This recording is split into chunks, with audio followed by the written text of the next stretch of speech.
Assalamualaikum warahmatullahi wabarakatuh. Alhamdulillah, alhamdulillahilladzi wa kafa wa salamun ala ibadillahi alladzi istafa.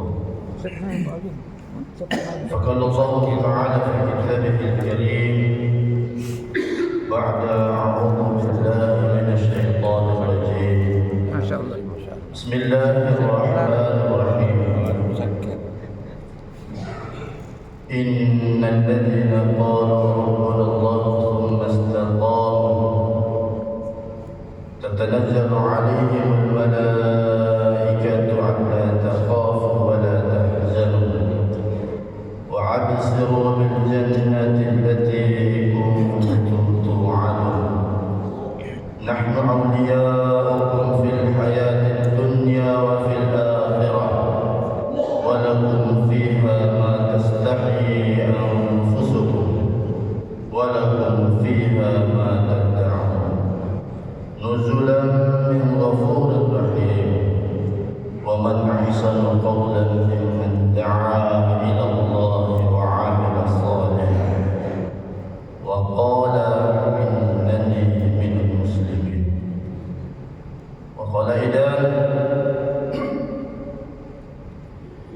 إنما يعمر مساجد الله من آمن بالله واليوم الآخر وأقام الصلاة وآتى الزكاة ولم يخش إلا الله فعسى أولئك أن يكونوا من المهتدين أجعلتم سقاية الحاج وإمارة المسجد الحرام كمن آمن بالله واليوم الآخر وجاهد في سبيل الله لا يستوون عند الله والله لا يهدي القوم الظالمين الذين آمنوا وهاجروا وجاهدوا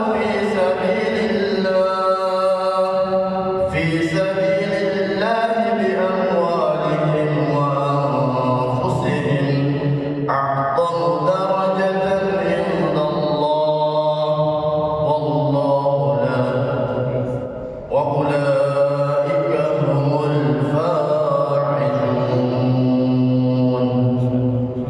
قال النبي صلى الله عليه وسلم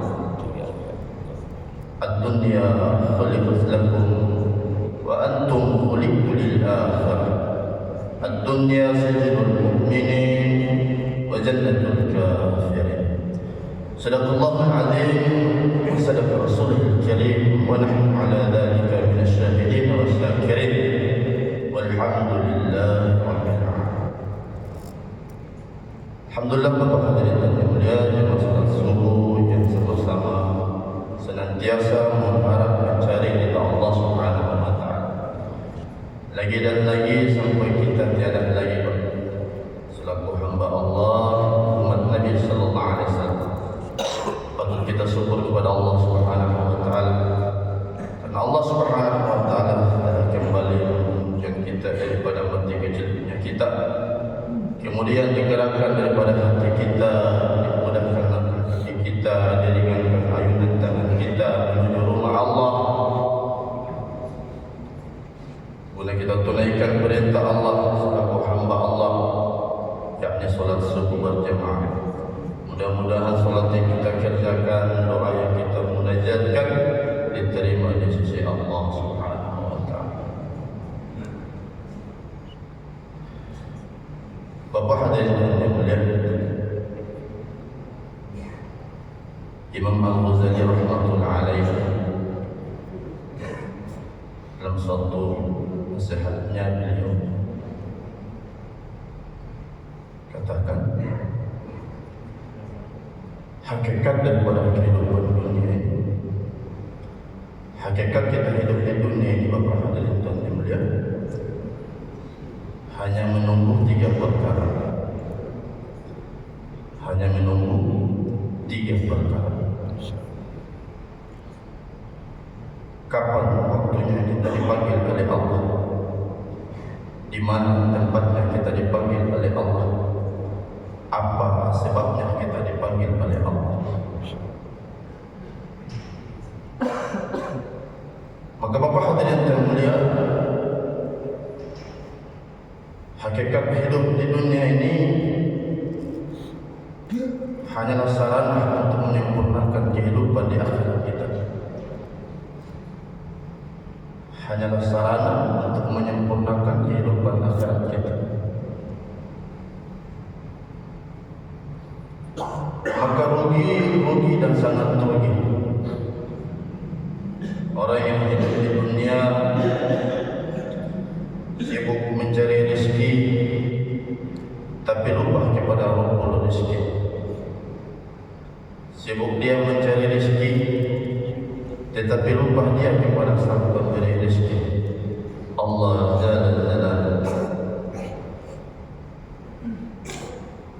Maka Bapak hadirin yang mulia, Nabi sallallahu alaihi wasallam bersabda dalam suatu hadisnya, awal salahi hadhihi ummati bil yakin wal zuhd wa awal fasadiha bil bukhli wal 'am.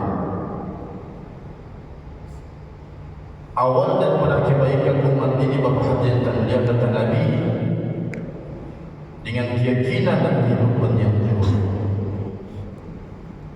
Awal daripada kebaikan umat ini dengan keyakinan yang benar dan kehidupan yang zuhud. Dan awal kehancuran daripada umat ini dengan bakhil dan panjang anak-anak. Dengan kebakhilan dan panjang anak-anak. Bapak hadirin yang mulia, Imam Mustafi rahmatullah alaih dalam nasihatnya beliau sampaikan, kalau Al-Quran tidak turun pada umat ini tidak punya Quran, maka cukup hanya dengan satu surat sudah menjadi pembimbing penuntun umat ini untuk mencapai keselamatan dunia dan akhirat. Beliau katakan di dalam Quran surat Al-Asr, Allah Subhanahu wa taala berfirman, wal asr, demi masa, innal insana lafi khusr, sesungguhnya semua manusia berada dalam kerugian, illa alladziina aamanu wa 'amilus shalihat, kecuali orang-orang yang beriman dan beramal saleh, wa tawassaw bil haqq wa tawassaw bis sabr. Bapak hadirin yang mulia, ulama bagi tahu dalam mentafsirkan ayat ini bahwasanya seluruh manusia, baik orang kaya ke dia, miskin ke dia, yang tinggal di kota, yang tinggal di desa, pejabat maupun rakyat biasa, semua Allah katakan rugi. Baik dia laki-laki maupun wanita, semua Allah katakan rugi. Pertanyaannya, ulama katakan siapa mereka yang tidak rugi? Dikategorikan Allah Subhanahu wa taala tidak rugi, yaitu orang-orang yang senantiasa melakukan 4 perkara. Illal ladzina amanu wa 'amilus shalihat, yang beriman dan beramal saleh. Namun hadirin kata ulama, beriman dan beramal saleh masih tidak cukup, Pak. Masih tidak cukup. Karena di ayat berikutnya Allah jelaskan, Allah sampaikan, wa tawassaw bil haqq, saling nasihat-menasihati tentang pentingnya ketaatan, perkara yang hak,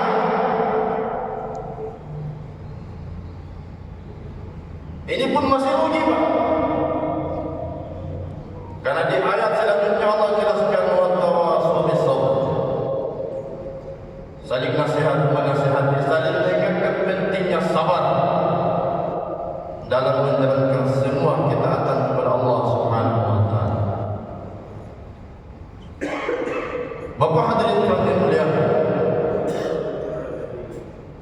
kalau empat perkara ini telah wujud dalam kehidupan kita, setiap insan yang beriman, baik dia laki-laki maupun wanita, apa janji Allah di ayat yang lain, man 'amila shalihan min dzakarin aw unsa wa huwa mu'min falanuhyiyannahu hayatan thayyibah. Barang siapa yang beriman dan beramal soleh, baik dia laki-laki maupun wanita, dalam syaratnya, dalam memenuhi syarat mukmin, syaratnya beriman kepada Allah, maka apa janji Allah? Pasti dan pasti kami akan jadikan kehidupan dia kehidupan yang baik. Maka Bapak hadirin yang mulia, wujudnya kehidupan baik ini tidak mudah membalik telapak tangan, tidak semudah membalik telapak tangan. Butuh mujahadah, butuh pengorbanan, butuh perjuangan Pak, untuk wujudnya kehidupan baik. Karena kehidupan baik tidak akan wujud dengan harta, materi, pangkat dan jabatan. Tetapi kehidupan baiknya akan wujud hanya dengan iman dan amal soleh. Bermujahadah, susah payah, buat pengorbanan, perjuangan untuk wujudkan perkara tersebut. Maka Bapak hadirin yang mulia, untuk wujudkan perkara tersebut di ayat yang lain Allah Subhanahu wa taala berfirman, "Qul hadhihi sabili ad'u ila Allah ala basiratin wa ma anittaba'ani wa ma ana minal musyrikin." Bapak hadirin yang mulia, tidak ada jalan lain. Allah Subhanahu wa taala berfirman, "Qul hadhihi sabili." Katakanlah wahai Muhammad, inilah jalanku. Inilah satu-satunya jalan. Tidak ada jalan yang kedua, ketiga, apalagi keempat. Inilah jalanku. Hadhihi sabili. Apa jalannya? Ad'u ila Allah. Mengajak manusia taat kepada Allah, mengajak manusia kepada Allah ala basirah, dengan pandangan hati Pak, bukan dengan pandangan basar, bukan dengan pandangan mata yang senantiasa menipu Pak, tapi dengan pandangan hati, dengan mata hati untuk melihat perkara ini, dengan pandangan keyakinan untuk melihat perkara ini. Ala basiratin ana wa man ittaba'ani fa subhanallahi wa ma ana minal musyrikin. Maka Bapak hadirin Tuhan yang mulia, karena masih kita katakan Bapak hadirin Tuhan yang mulia, dalam kehidupan kita ini ada 4 kewajiban yang hendak kita penuhi Pak. Ada 4 kewajiban hendak kita penuhi. Kalau 4 kewajiban ini kita tidak penuhi dia, maka ada 5 tuntutan. Ada 5 tuntutan Pak yang akan berlaku dalam diri kita. 4 kewajiban yang pertama kata masyayikh kita, kata utama kita, 4 kewajiban yang pertama, seluruh orang beriman, seluruh orang Islam wajib untuk menuntut ilmu agama. Yang kedua, orang Islam, orang mukmin wajib memahami daripada ilmu yang dia tuntut. Kemudian yang ketiga, orang Islam wajib mengamalkan ilmu agama. Apa yang dia pelajari, apa yang dia dapatkan wajib diamalkan. Kemudian yang keempat, orang Islam wajib menyampaikan apa yang dia dapatkan. Ilmu apa yang dia dapatkan, ilmu apa yang dia tuntut, ini wajib diamal, disampaikan. Ini 4 kewajiban yang disampaikan oleh masyarakat kita. Kalau dalam 4 kewajiban ini tidak tertunaikan dengan baik Bapak hadirin yang mulia,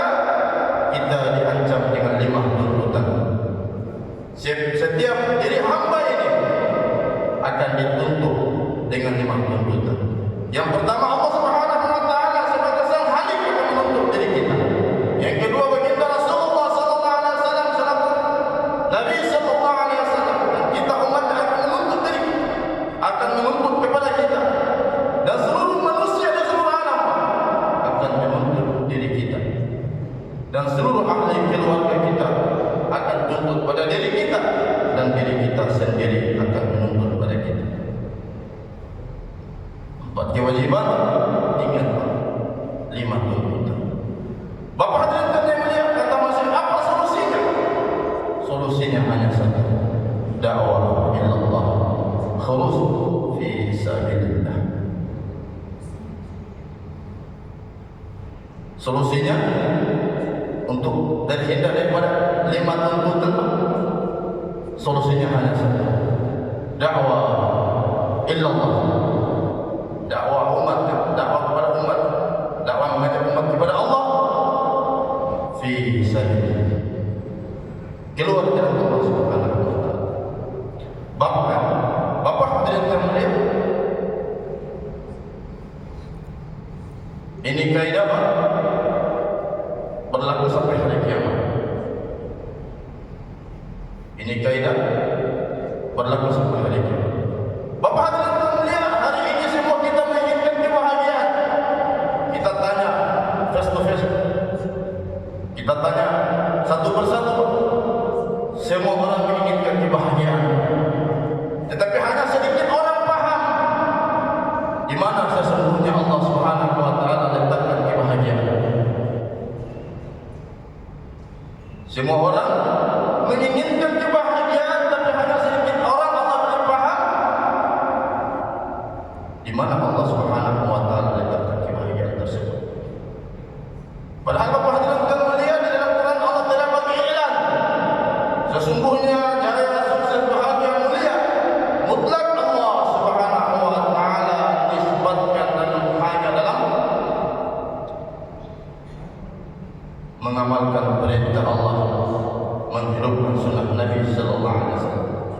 Bapak hadirin yang mulia, ulama kita katakan, kalau kita tidak mampu mengamalkan 100% sunnah Nabi, Pak, jangan kita tinggalkan 100% daripada sunnah Nabi. Bapak hadirin yang mulia, sunnah Nabi terbesar adalah melanjutkan risalah nubuwah illa yaumil qiyamah, sampai hari kiamat. Ini sunnah Nabi terbesar, sehingga Nabi di akhir hayatnya tidak ada yang dipikirkan, tidak ada yang dirisaukan kecuali ummati, ummati, ummati. As-salat, as-salat, as-salat. Kata ulama, Nabi risau bagaimana umat ini yakinnya jadi baik dan ibadahnya jadi sempurna. Ini keresahan Nabi sampai di akhir hayat Nabi, Pak. Maka kita yang mengaku cinta kepada Nabi, yang mengaku mencintai Nabi, namun kita abaikan kerja Nabi, ini cinta yang dusta. Mengaku cinta Nabi tapi mengabaikan kerja Nabi, kata alim ulama, ini cinta yang dusta. Innal muhibba lima yuhibbu mutai'. Orang yang mencintai senantiasa diikuti apa kehendak yang dicintai. Kita mengaku cinta pada Nabi, banyak istighfar kita, tetapi kita abaikan satu kerja yang paling besar dalam kehidupan Nabi. Nabi rela lapar berhari-hari, Pak. 3 hilal, Pak. 3 purnama, bukan sehari tidak makan, 2 hari tidak makan, tapi 3 hilal, 3 kali purnama di dapur Nabi tidak keluar asap. Kenapa demikian? Karena Nabi risau siang dan malam, malam dan siang, laila wa nahar, menjumpai umat Ya ayuhan nas, qul la ilaha illallah.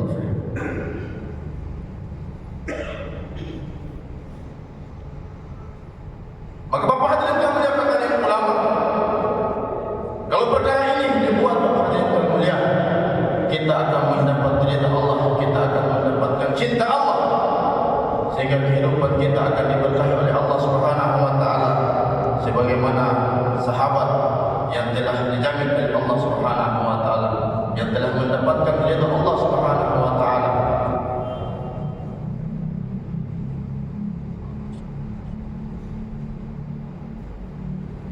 Sahabat Allah ridho radhiyallahu anhum wa radu an, Allah ridho kepada mereka dan mereka pun ridho kepada Allah. Satu kerja yang mereka tekuni istiqomah, yakni melanjutkan risalah nubuwah, melanjutkan kerja kenabian sampai hari kiamat. Sampai hari kiamat. Ini bukti kecintaan sahabat kepada Nabi sallallahu alaihi wasallam, sehingga sahabat sukses berhasil dalam kehidupan mereka. Jangankan mati masuk surga, Pak, masih di dunia terdengar kabar mereka ahli jannah. Jangankan mati masuk surga, masih di dunia sudah dengar kabar, Pak, kalau sahabat ahli surga. Kenapa demikian, Bapak dan mulia? Karena semua potensi yang Allah bagi dalam kehidupan mereka, mereka manfaatkan untuk menyempurnakan perintah Allah, menghidupkan secara sempurna sunnah Nabi sallallahu alaihi wasallam, sehingga mereka mendapat ridha Allah Subhanahu wa taala. Man wajada Allah wajada kulla syai', man faqada Allah faqada kulla syai'. Barang siapa yang kehidupannya dia mendapat Allah, mendapat ridha Allah, maka dia akan mendapatkan segala-galanya. Namun barang siapa dalam kehidupannya hilang ridha Allah, tidak mendapat cinta Allah, maka dia akan kehilangan segala-galanya. Maka apa hadirin yang untuk itu di tanggal 8, 9, 10 ada momen besar, ada momen besar dibuat di Tirtas Masjid Al-Hidayah. Maka untuk itu, Pak, kita punya tanggung jawab yang sama selaku hamba Allah, umat Nabi sallallahu alaihi wasallam. Jangan sampai kita diancam di dalam Quran surat At-Taubah ayat 19. Kita diancam oleh Allah Subhanahu wa taala. Azaltum siqayat al-hajj wa imarat al-masjid al-haram man amana billahi wa jahada fi sabilihi la yastawi wallahu la yahdi. Sampai kita dikategorikan oleh Allah orang yang zalim. Jangan, Pak, kita berlarut-larut dalam kezaliman diri kita. Jangan kita menzalimi diri kita sendiri, Pak. Jangan kita senang dengan ketaatan kita.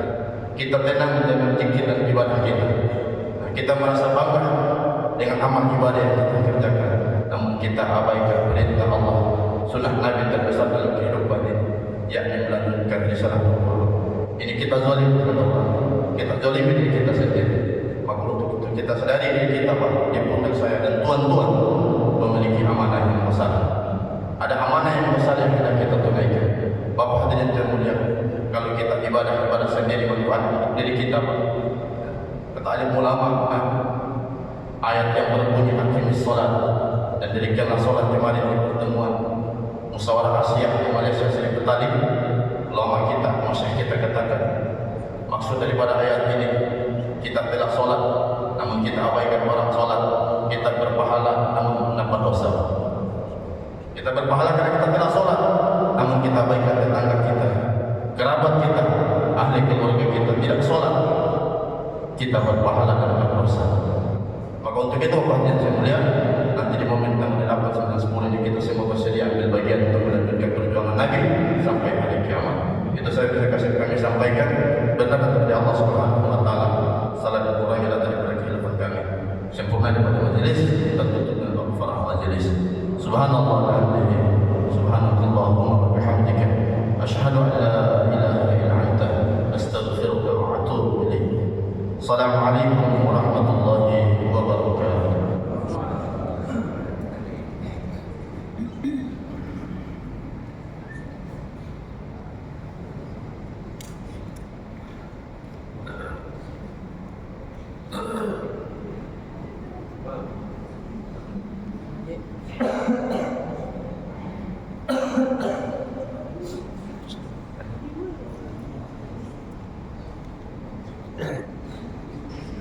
Weh.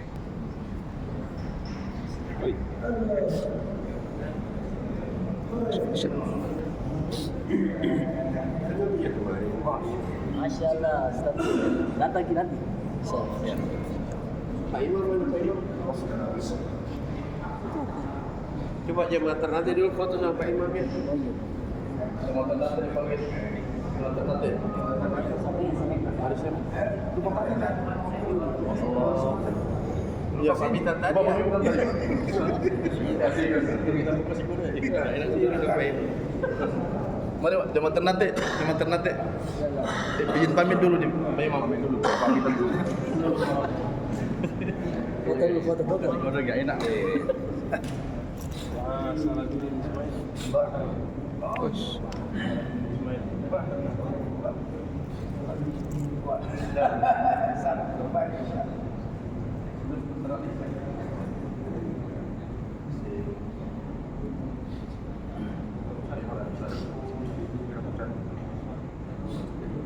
Jangan kayak gini.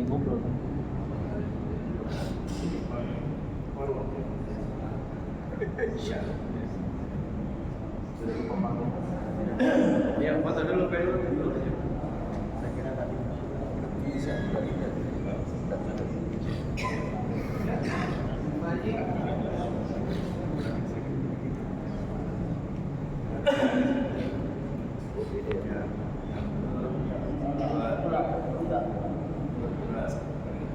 Apa pulang dulu?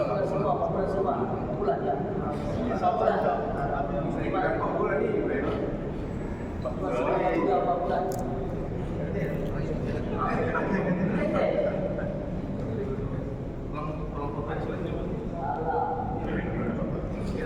Yang 4 bulan sebulan.